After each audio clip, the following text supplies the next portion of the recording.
ঈদের ছুটিতে পুরো ঢাকা শহর মানুষ শূন্য বললেই চলে। যে মানুষগুলো ঢাকা শহর কর্মের সংস্থানে কর্মের খোঁজে আসতো, তারা আজকে প্রিয়জনের কাছে ঈদ করতে দেশে গিয়েছে। এই জন্যই আসলে ঢাকা শহর ফাঁকা।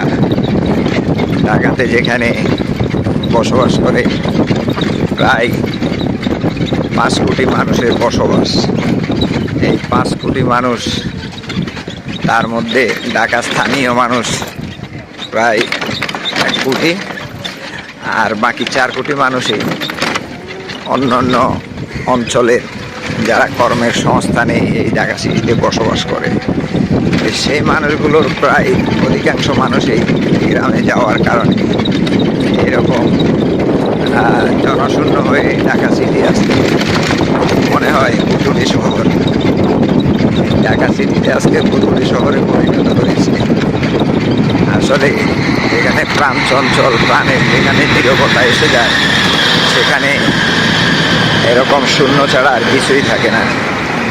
আবার প্রাণবন্ত হবে এই ঢাকা, এটাই আমাদের আশাবাদ।